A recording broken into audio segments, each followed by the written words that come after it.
काय फायदा झाला? त्यामुळे मोफत शिक्षण केले सरकारनं तयार करून ते लागू नाही काय दिलं ना आपण महिलांना सवलत केली. नाही ह्या वर्षीपासून करणार ना आपण. कॅबिनेटचा निर्णय झाला मुलींना अगदी त्याला डिप्लोमा डिग्री सुद्धा घेतली त्याच्यात आपण.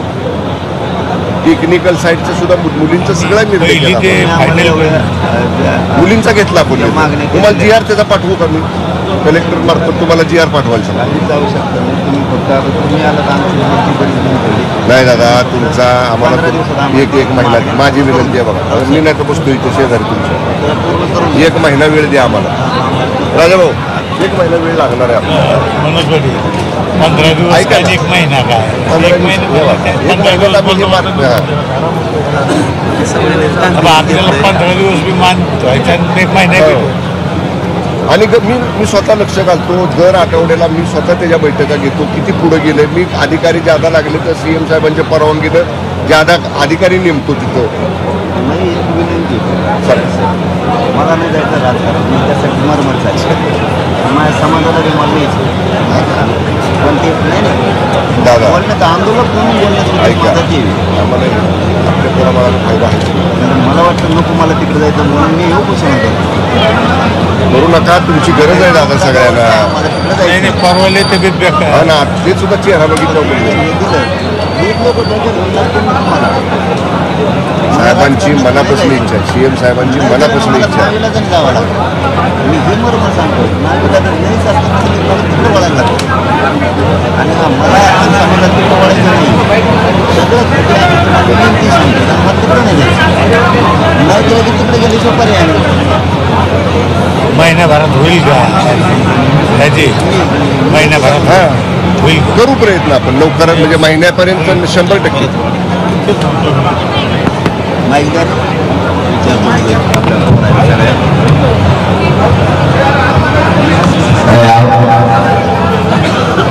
आवाज येतो सगळ्यांना.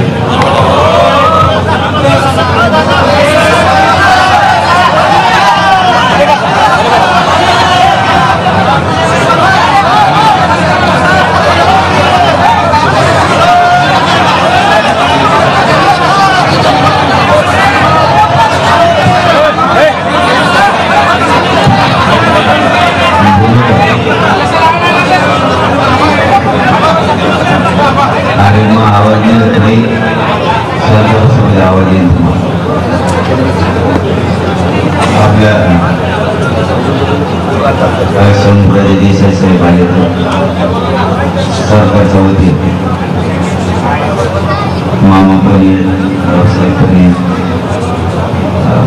साहेब नायकाला वय होते आणि त्याच्या भाषण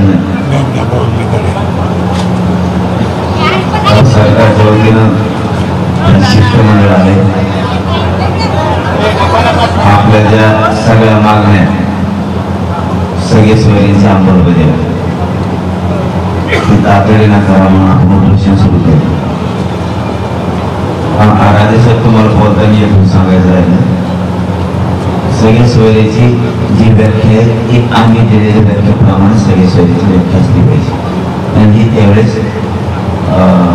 दीपक सरकार साहेब आणि सचिव होते जवळपास 15 ते 16 आणि CM साहेबांनी स्वतः घेऊन ते हा म्हणले.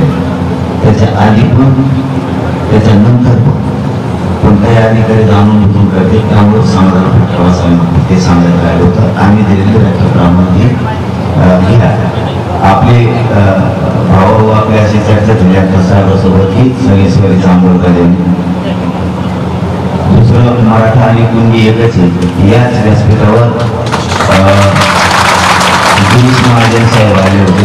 त्यांनी सांगितलं आपल्याला आधार लागतो कायदा पारित करायला. तर आता 57 लाख ते 63 लाख नोंदीचा आधार मिळाला. आता मराठा आणि कुणबी एक कायदा पारित करायला अडचण नाही. 2 सांगितले विषय. तिसरा हैदराबादचं गॅजेट. कारण पूर्ण मराठवाडा हा पूर्वी कुणबी म्हणून असलेल्या त्या शासनाजवळ नोंदी येते. त्यावेळेस शासक निजाम होता. निजामाकडे कारण आता शासकीय त्यावेळेस ते शासकीय होते. त्याच्यात मराठवाड्यात पुरा मराठा समाज हा कुणबी. तर ते गॅजेट लागू करावं. सातारा संस्थांचा सुद्धा घेतलेली, त्यामुळे गोरगरिबांचं तिकडे कल्याण होईल आणि बॉम्बे गव्हर्नमेंटचं. हे 3 विषय सांगितले आणि राज्यसभासोबत 3 विषयात चर्चा झाली. चौथा, आपल्या अंतर्वाणीसह राज्यातले सगळे गुन्हे मागं घेण्याबाबतची प्रक्रिया नुसती सुरू आहे. प्रक्रिया सुरू आहे, प्रक्रिया सुरू आहे का नाही माहीत नाही, पण आता राज्यसाहेब आले थोडे शब्दाला वेगळे आहेत म्हणून बोलायला लागलो नाही. तुम्हाला माहिती मी कोणाची कळवळीत नाही, कारण मी कोणालाच मोजित नाही, त्यामुळे मी बोलत कळवळी. पण राज्यसभा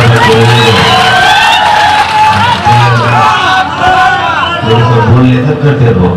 मला 5-7 अनुभव येतो. सहज जरी फोन केला सांगितलं विद्यार्थ्याचं असं असं आहे तेवढं करायला लागलं, राज्यसाहेब तातडीनं वैयक्तिक कामाला लोक करून घेते. तर ते नाही करत, ते आहे पण जे आहे ते आहे. मध्ये 2-4 न्यायाधीशाचा विषय होता आपला, ते सुद्धा होत नव्हतं 5-6 वर्ष. ते त्यांनी केलं म्हणून ते आले, त्यांच्यासमोर विषय मांडले. आता केसीच्या बद्दलचं सांगितलं. आपला 5वा मुद्दा होता शिंदे साहेबांची समिती कुणबी नोंदी शोधती, तिला रद्द नाही करायचं, तिला लगातार सारखं शोधायला कामात ठेवायचं. सारखं 24 घंटे त्यांना मनुष्यबळ देऊन त्यांना नोंदी शोधायचं बाबत ती एक चर्चा सांगितली. आणि बाकीचे तर दिलेलेच आहेत आपण त्या सगळं ते झालेलं थांबले. मला कॉपी काढून द्या, नाही मला व्हॉट्सअप करा. तर हे आपल्या जे एकूण मागण्या आहेत ना त्याविषयी सविस्तर चर्चा आहे. आता ह्या झाल्या खऱ्या मूळ राज्यसाहेब मागण्या. आता याच्या व्यतिरिक्त ह्या मागण्या नाही का, पण आमचा अडचणी सांगतो की ज्या नोंदी सापडल्या ही मागणी नाही आहे. मागण्या ह्या 5-7 सांगितल्या तुम्हाला आणि 7 का 9 आहेत काहीतरी ओरिजिनल मागण्या CM साहेबांकडे दिल्या. पण हे आम्ही वरचं सांगतो थोडं की नोंदी सापडल्यात प्रमाणपत्र द्यायला काही अधिकारी जातीवाद करून मुद्दाम टाळायला लागले. जर प्रमाणपत्र मिळालं तर त्याचं विनाकारण अडचण आणावं लागेल. पोराला आता नेटला द्यायचे म्हणजे ते तातडीनं द्यायचं सांगा, हे 2 सांगितले. आणि तिसरं असं की काही पोरांनी ECBCतून EWS मधून फॉर्म भरलेले. जर ECBCतून EWS मधून जर ECBC द्यायचं असलं, आता दिलं 10% आरक्षण त्यांना पोरांना, तर EWS मधून ECBC देता येते किंवा ECBCतून त्यांना केंद्रासाठी EWS मध्ये जाता येते. पण ज्या पोराजवळ कुणबी प्रमाणपत्र आता निघाले त्याला त्या दोन्ही सोडून OBC देता येईल. म्हणजे ते खुलं केलं नाही. जसं EWS आणि ECBC साठी खुलं केलं एकमेकात जाया, तसं याच्याकडे ऑलरेडीच कुणबीचं प्रमाणपत्र आहे. हे म्हणजे अजिबात चालत नाही. तर ते सांगत नाही. राज्य सरकारच्या एखाद्या सचिवांना आम्हाला तसे आदेश द्यायला पाहिजे.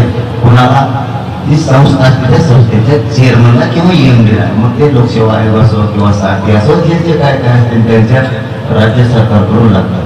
म्हणजे हे तुम्ही प्रमाणपत्र दिले कुणबीचं, ते ग्राह्य करावं तुम्ही दिले आणि त्याला ते घेता येणार नाही. तर आता येऊन देणार EWS मधून आणि ECBCतून अलीकडे येऊन देणार त्याला. तर ती मार्ग तेवढा एक खुला करा. म्हणजे हे जनरल आम्ही तुम्हाला फोनवर बी सांगतो की जनरल मधला होता, पण ते ऍडमिशनमुळे पोराचं लय गरजेचं आहे. फोनवर सांगू आपण. तर आपल्या ज्या मागण्यातून मला 5 महिने आम्ही वेळ दिलेला आहे. 2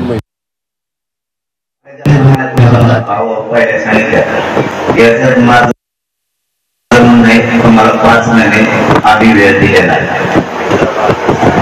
हा त्यातले 2 महिने समजा चर्चेत गेले नाही तरी अधिकारी काय तुटून पडतच नाही. त्यांना कासात ठेवावा लागतो. आल्यामुळे बोललो ना सकाळी मी मला जेव्हा कळत आम्ही म्हणलं त्यांना कॅन्सर होतात बघा, कॅन्सर होतात बघा, त्यांना काही विचारलं तुम्ही त्यांना. कारण मला काय करायचं नाही पोटात एक आणि तेवढ्याची असं नाही. मी जातीसाठी पुढे येणार आहे. मी मराठी सुद्धा घेत नाही माझ्या जातीसाठी. मला नाही बोलले तुम्ही आले आमच्या आणखीन अडचणी झाल्या. तर आपल्या ह्या विषयात साहेब चर्चा झाली सगळ्या विषयात. मी एक दिवस सुद्धा त्याचं कारण असं नव्हतं ना. मग आमचं राजेसाहेब मी 1 घंटाही मागे येणार नव्हतं, कारण मामालाही बोललो होतो की मी घंटा मागे याच्यासाठी येणार नाही की अधिकारी जाणून बुजून आलेल्या ह्याच्याही बघतच नाही. मग हे मोठा वेळ मारून येणार बदनाम सरकार म्हणजे भावना समजून घ्या. आम्ही सरकारकडून बोललो आम्ही सरकारकडून बोलायला बदनाम सरकार व्हायला हा अधिकारी काम करत नाही. मग आम्ही अधिकाऱ्यांना म्हणत सरकार आठवता की जनतेचा दोष नाहीये म्हणून 5 महिने वेळ दिला. नुसत्या वाशीपासून आतापर्यंत मुंबईपासून वाशी तेव्हापासून आतापर्यंत आमच्या नजरेत आम्ही 5 महिने दिले तरी वेळ झाला नाही. मग समाज कसा गैरसमाज याला घेत येत नाही. म्हणून आता आपण भाव तुम्हाला सांगतो माझं म्हणून होतं राजे साहेबाला आम्ही तुम्हाला 30 जूनपर्यंत वेळ देतो. तुम्ही आला म्हणून राजांचा अपमान करणारे मराठी नाही.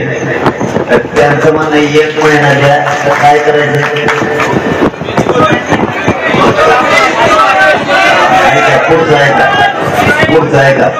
पुढचं गेलं मला राजकारणाकडे जायचं नाही. राजेसाहेब ही जनता तुमची दुसऱ्याची नाही. मला राजकारणात जायचं नाही, माझ्या समाजाला सुद्धा जायचं नाही. आमचा राजकारण उद्देश नाहीये. आमचं सगळ्यांचं ध्येय मराठ्यांच्या गोरगरिबाचे लेकरं मोठे करायचे, त्यांना आरक्षण द्यायचं, याच्यासाठी आम्ही हा लढा उभा केला आहे, राजकारणासाठी नाही. पण तुमच्या साक्षीनं आणि लोकांच्या साक्षीनं सांगतो लोकांचा शब्द डावलो जर 1 महिन्याच्या आत जर आम्हाला नाही दिलं तर निवडणुकीत आम्ही उतरणार. मग तुम्हाला बोलू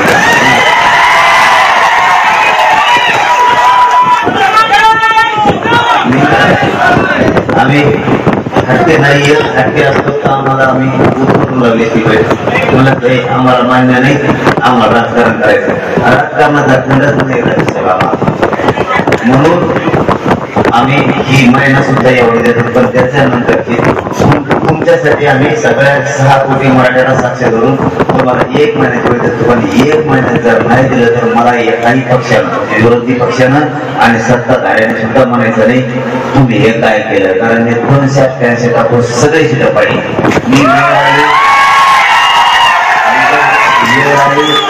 वेळ आली तर शिटा उभा नाही करणार पण नाव उभी पाहिजे राजेश. माझा शेरखेळ जीव फक्त माझ्या लेकरासाठी करतोय आणि तुमच्यावर मात्र शिंदे साहेब एकाच विश्वास टाकणार त्यांच्यापेक्षा झोपड पडणार. मी सध्या ह्या परिस्थितीत होतो आता सरकारला या परिस्थितीतली काळ करेल. मला नाही राजकारण जायचं, माझ्या समाजाला जायचं. आमचं ठरलेलं ओबीसीतलं आमचं हक्काचं आरक्षण आम्हाला द्या. ओबीसीला दाखवा लागत नाही, काही होत नाही. आमचं आम्हाला आरक्षण द्या हे मराठी तुम्हाला डोक्यावर घेऊन नसेल. पण 1 महिन्यात जर नाही दिलं आमच्या तारखेपासून तर मराठी राजेसाहेब ऐकायचे नाही. मी त्या आम्हाला काहीच करू शकणार नाही. त्यामुळं आमचा मार्ग तुम्ही तुमच्या हातानं खुला करून देऊ नका. राजकारणात जायचा म्हणजे तुम्हाला एकट्या दोष नाही देतात. आम्ही जे तुमचं 3-4 जे सत्ता तुम्ही जे सगळ्यांचं जबाबदारी आमचं आम्हाला द्या. तरी पण एक शब्द देतो बाबा कारण तुमच्या माझ्या कधी नेतृत्वात होत नाही पाहिजे म्हणून. पण तरी चळवळ सुरू होणार म्हणजे कोणची निवडणुकीची. या काय तुम्ही नाही म्हणजे रानपुरा तयारी करायची.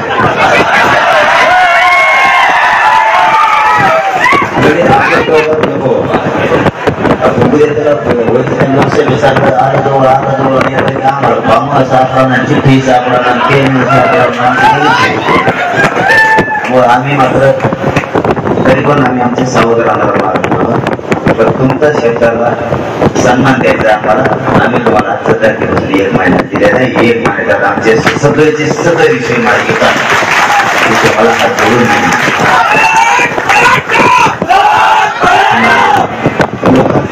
जोडून राजेसाहेब बोलते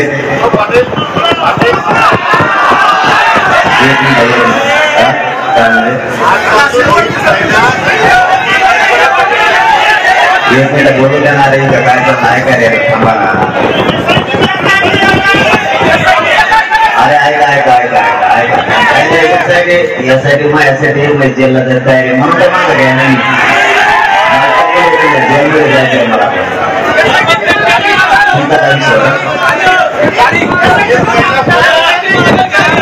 थांबा रे जायको जाणार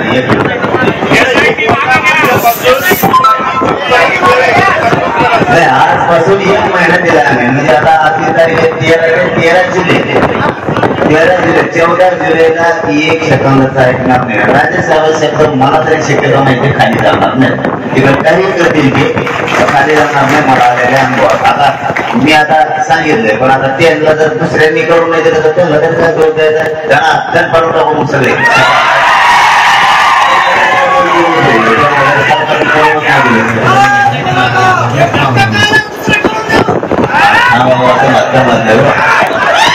आता राजेसाहेब 2 शब्द बोलतील शेवटी राजेसाहेबांचा सन्मान करा ते आज आपल्याकडे पाहुणे म्हणून आले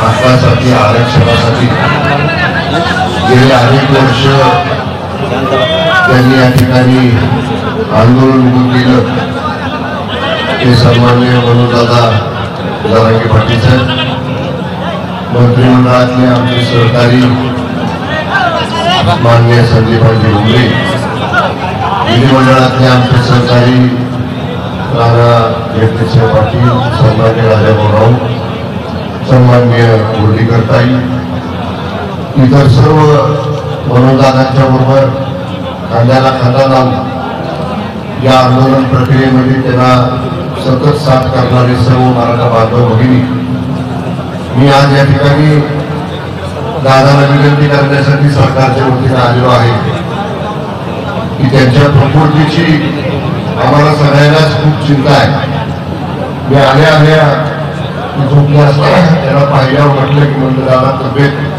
खूपच खराब झालेली आहे तुम्ही पहिलं तब्येतीची काळजी घ्या मी बघितलंय त्यांची तळमळ या आंदोलनासाठी किती आहे हे आंदोलन जेव्हा उभं राहिलं त्याच्या अगोदर एक बैठक मराठा आरक्षणाच्या विषया संदर्भामध्ये मी माननीय मनोजदादांच्या बरोबर मुंबईला आम्ही केली होती कशा पद्धतीने हे आरक्षणाचे प्रश्न पुढे न्यायचा मी आता फार काही जास्त बोलत नाही पण नंतर ह्या आंदोलनाची प्रक्रिया सुरू झाली आणि मी प्रामाणिकपणे सांगेन म्हणजे एक मराठा बांधव म्हणून सांगेन जे 10% स्वतंत्र आरक्षण करायचा कायदा महाराष्ट्र विधानसभेमध्ये झाला केवळ आणि केवळ मनोजदादांनी जो लढा उभा केला होता त्या लढ्याचं 100% हे यश आहे आणि आता या ठिकाणी सगळे सोयऱ्यांच्या बाबतीत सुद्धा शासन सकारात्मक आहे आम्ही सगळ्यांनी सगळे सोयऱ्यांच्या बाबतीतला प्रारूप तयार केलं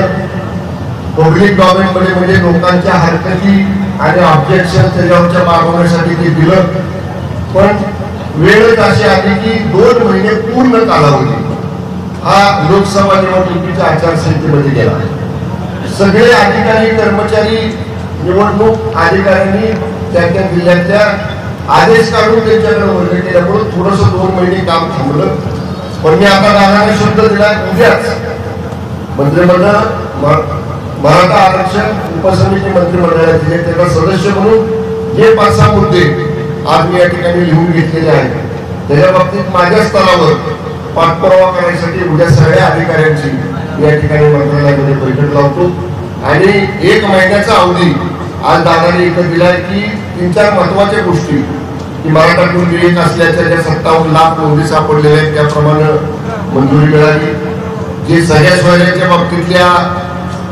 ड्राफ्ट नोटिफिकेशन काढले ते अंतिम मंजुरी मिळाली जे सगळ्या सोयऱ्यांच्या बाबतीतल्या ड्राफ्ट नोटिफिकेशन काढले ते अंतिम करावं फायनल करून त्याचं कायद्यामध्ये रूपांतर करावं आंतरवादी सराठी आणि राज्याच्या इतर ठिकाणचे जे गुन्हे आहेत ते मागं घेण्याचा पूर्वी निर्णय झाला आहे त्याच्या बाबतीत मी स्वतः उद्या त्याचे पाठपुरावा करतो अंतिम निर्णय करण्यासाठी माननीय मुख्यमंत्री एकनाथजी शिंदे साहेबांच्याकडे देतो माझी दादांना विनंती आहे की एवढ्या लाखो लोकांच्या समोर सरकारचा मंत्री म्हणून मी आपल्या साक्षीनं छत्रपती शिवाजी महाराजांच्या साक्षीनं ज्या ज्या गोष्टी इथं मान्य केलेल्या आहेत त्याची पूर्तता करणं ही राज्य सरकारचा मंत्री म्हणून माझी कर्तव्य आहे माझी जबाबदारी आहे आणि आणि निश्चितपणे माननीय मुख्यमंत्री एकनाथ शिंदे साहेबांच्या नेतृत्वाखाली हे सरकार मराठा समाजाच्या आरक्षणाचा सगळ्या सोयऱ्यांच्या अंमलबजावणीचा लवकरात लवकर जो 1 महिन्याचा वेळ आम्ही आम्हाला दिलेला आहे त्याच्या आत निश्चितपणे याच्या बाबतीत सकारात्मक निर्णय आम्ही घेऊ एवढी ग्वाही देतो. आमच्या सगळ्यांना तुमच्या सगळ्यांच्या विनंतीला मान देऊ दादानी हे उपोषण स्थगित करावं अशी परत एकदा दादाला या ठिकाणी मी विनंती करतो. एसआयटीच्या बाबतीत माझं थेट मुख्यमंत्री महोदयांशी बोलणं झालेलं नाही, परंतु आमदार राजेंद्र राऊसाहेब तिथं आहेत ते म्हटले की फडणवीस साहेबांचं त्यांचं बोलणं झालेलं आहे आणि दादांचं पण मला वाटतं फडणवीस साहेबांचं बोलणं करायचं त्याच्यात सुद्धा तुम्हाला बोलले त्याच्यातला सुद्धा निर्णय लवकरच आपण या ठिकाणी घेणार. मला यासाठीच्या बद्दल काल फडणवीस साहेबांचा फोन आला. ते म्हणले तिला मारून टाकलं. काय म्हणते त्याला मला इंग्लिश येत नाही. हा ते मारून टाकलं म्हणले त्याला यासाठी कार्यक्रम लावला बंद पाडून टाकले नाही. बंद पाडली म्हणले का मग आता पाळली का नाही माहित नाही, पण ते रावसाहेबांच्या फोनवर फोन आला. रावसाहेब म्हणजे हे राजेंद्र आमदार रावसाहेब त्यांचा फोनवर आला ते काम करून टाकलं म्हणजे तिथं. मला आता ऐका नाही पण तुम्ही काळजी करीत होणार जाऊ द्या ते यासाठी त्यांना मला मध्ये टाकायचं ना मला जायचं बघून मध्ये काय. आणि आणखीन एक बोलता राजेसाहेब राहून गेलं याच्यासाठी महत्वाचा एक विषय की आंदोलन 10 मिनिटाला सुरू आहे. याच्यात जर मी पहिल्यापासून सांगतो पण आज लय जबाबदारी सांगतो माझ्या मराठा समाजाच्या समोर या आंदोलनात जर कोणी तुमच्याकडून म्हणजे सरकारकडून कामं घेतली असली कोणी पैसे घेतले असले मग नाव सांगून का ना मग मी का सांगत त्याचं मला तेवढी यादी द्या.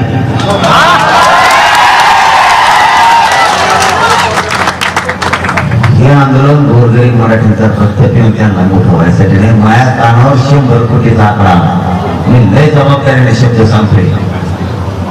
मग वेळ आली ना मी कोण म्हणलं त्या माणसाचं नाव सुद्धा घेत असतो घेऊ माणूस पूर्ण मान मग त्याची चौकशी करायची असली तर करा. तू म्हणलाय कसं त्याला जर याच्यात कोणी कमी असेल म्हटल्यात मी बी असलो तरी सुट्टी मी असलो तरी सुट्टी नाही माझ्या शेजारचा असला तरी सुट्टी नाही. मला खूप गोष्टी ऐकायला मिळाल्या. माझ्या गरीबाचं चांगलं व्हावं म्हणून हे आंदोलन आणि कोणी जरी तुमचं नाव सांगून जर कोणी सांगितलं हे काम करा ती बदली करा किंवा हे 10 लाखाचं ग्रामपंचायतला द्या 40 कोटीचं समृद्धीचं द्या आणखी 2-4 कोणते मुद्दे आहेत ते कानावर ते द्या असं ज्याला कळालं ना त्याच्या बदमाशी बरोबर चालणार राजसाहेब पण त्यांना सांगितलं पण त्याच्या बरोबर चाललंय. मला खूप माहिती मिळाली डेंजर. मग हे जर असं त्याला मात्र मराठ्यांचा रक्त पिऊन मोठू नको त्याच्या कष्टावर त्याने व्हावं आमचं काय म्हणणं.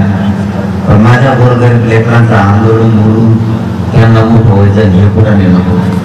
आणि ते पत्रकार परिषदा तुमच्या आडून लपून काही जण बरेच जण गेले त्या थांबा तुमच्या हातात मुंबई काही काही कोणी बी आमचं काय थोडी दे मुंबईतले बशी देत त्यांना तिकडे गुलाबजाम खाऊ घाली दे आणि ते आमचे खबा खूप बोलत आहे तिथं हे सरकारचे कोण चाललंय करत ते थांबा. आता हे राजेसाहेबांचं झाले तर आपण आमरण उपोषण हे स्थगित करतोय. आपल्या जिथे आहे बहिणीलाही काही मार लागला होता राजसाहेबांनी त्यांच्या हाताने आपण ते पाणी घेऊ. पण एक महत्वाचं सांगत राहिले ते ऐका अन्न ऐका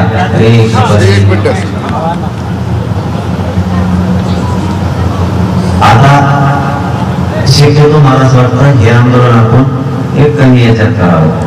या गावाला त्रास होता कामा नाही हे माझं प्रामाणिक म्हणणं आहे. ऐकावं का सगळ्याजण काय नंतर पाहिजे.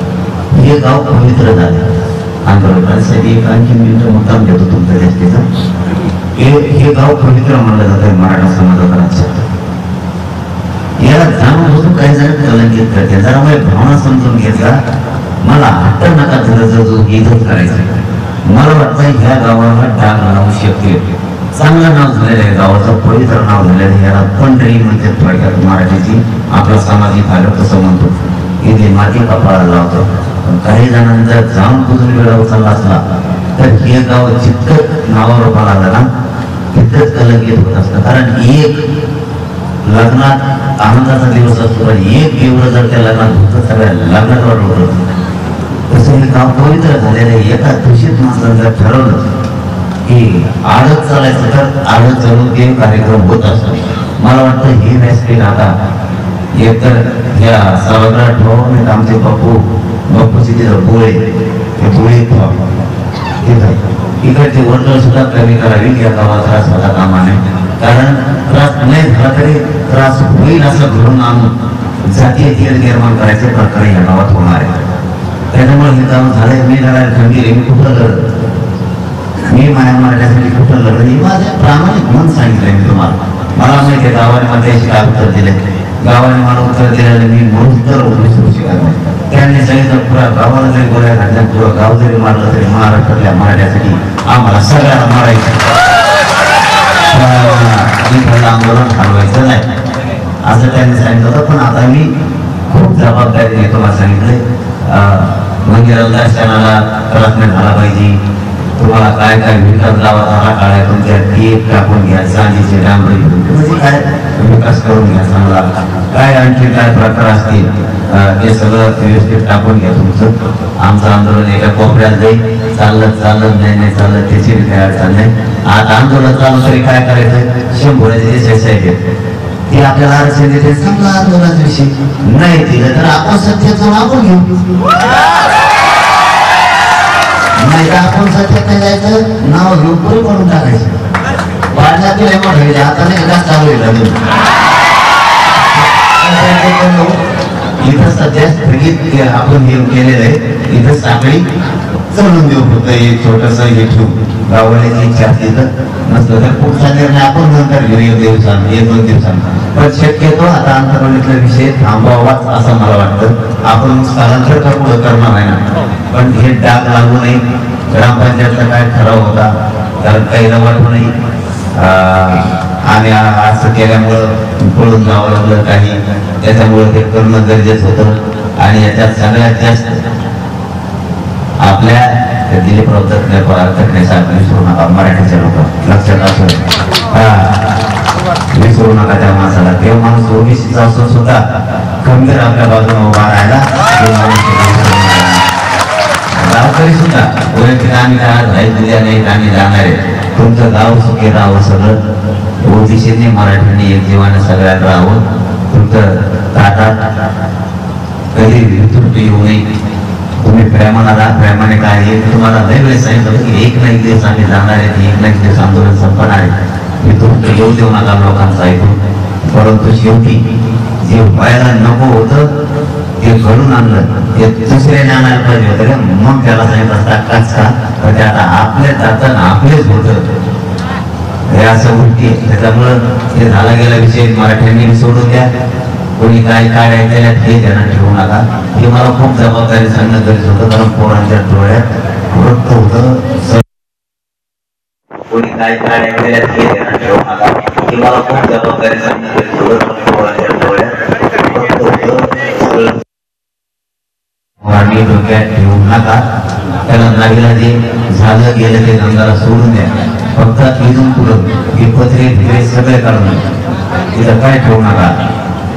आता दोनच ठरलंय आपलं कारण ह्या गावाला त्रास करणार आहेत मुद्दाम म्हणून मी जरे सांगून टाकतो ते मुद्दाम करून आणणार आहेत. या गावात जाते त्या गावाला निवेदन द्यायला होते त्या गावाला जाते त्या गावाला निवेदन द्यायला होते म्हणजे या गावाचं पावित्र्य तुम्ही याच्या मागचे येऊ द्यायचे. शेवटी गावाचा निर्णय तुमचा काय निर्णय असेल तर तुम्ही घ्या ते ठराव. पण फक्त या आंदोलन आणि या उपोषणापुरताच होता. इथून पुढे त्याचा काही संबंध नसणार. गावातल्या 900 950 मराठा आणि ओबीसीने मिळून सह्या दिल्या होत्या की आंदोलन इथंच होणार आहे बंद नाही होणार. त्यांचंही मनापासून कौतुक करतो ज्यांनी सह्या दिल्या होत्या त्यांचं सगळ्यांचं आणि ठरावाच्या सगळ्या मेंबरचं पण. आता मात्र हे इथं काय करायचं विकास काय करायचंय तुमचं काम चालू द्या कारण अंतर्वेळेत पूर्वी येणं जाणं राहू द्या, कारण आपल्याला पुढचे 2 कामं करायचे. मला तर 99% सांगतो, राजेसाहेब पडल्यामुळे हे आरक्षण मिळालं तर आंदोलन सुरू राहिले का नाही राहिले, नाही पडले तर मला तिथं पुढं बंद करणं तरी आंदोलन करायचं नाही. कारण तुम्ही सगळे मला तिकडे जोडीत राजकारणात, त्याच्यामुळे तिकडे फॅक्ट करणंच इथं तरी होणारच होतं. त्यापेक्षा आपलं इथलं आंदोलन दुसरीकडे स्थलांतर करायचं का, काय करायचं नंतर बघू आपण. नंतरचा तो वेगळा विषय, तो आजचा विषय नाही. ते गावकरी बसते, फक्त एकच, या गावातल्या सगळ्या ओबीसींनी मराठ्यांनी 10 महिने खंबीर साथ दिलेली, त्यांचा मनापासून आभार. एकमेकाचे दुरावे सोडून द्या, मन विभागातून ते दुरावले असते ते सोडून द्या.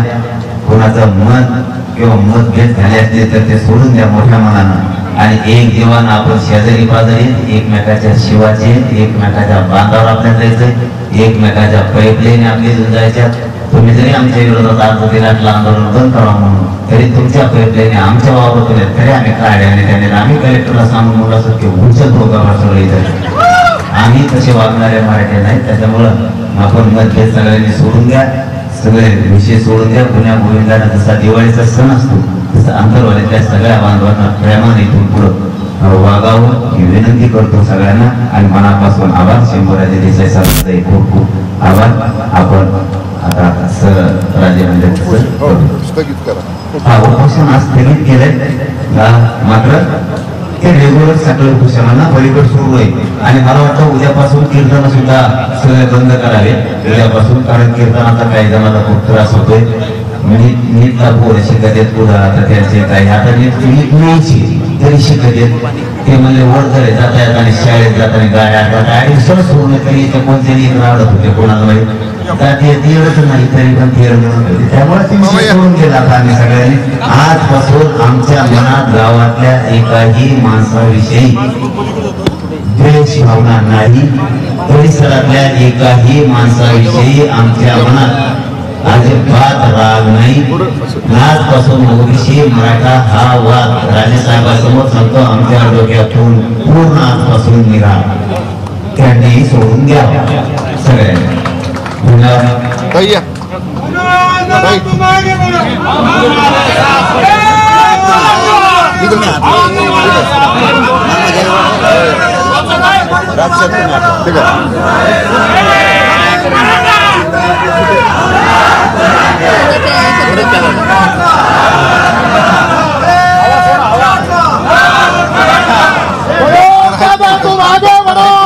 एकदा तपासून घेऊन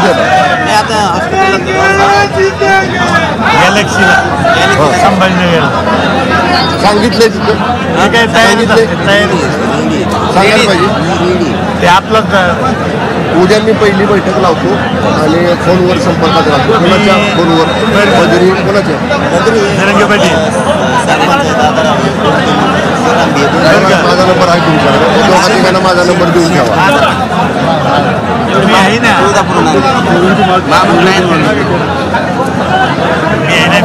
24 तास सांगितलं. आम्ही आहे बरोबर. रात्री आहे ना सीएम साहेब कोणाला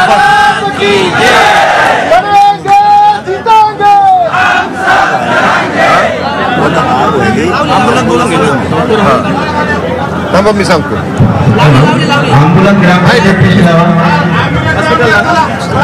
दादा जरा 2 दिवस आराम करा, 2 दिवस आराम करा, मग फोनवर बोला. मनोज जरांगे पाटलांनी आपलं उपोषण स्थगित केलं. शंभूराज देसाईंची विनंती जरांगेंनी मान्य केली. 1 महिन्याचा वेळ त्यांनी सरकारला दिला. 1 महिन्याच्या आतमध्ये आरक्षणाचा विषय तडीस न्यावं असं मनोज जरांगेंनी म्हटलंय. आणि आता त्यांनी आपलं उपोषण सध्या स्थगित केलं.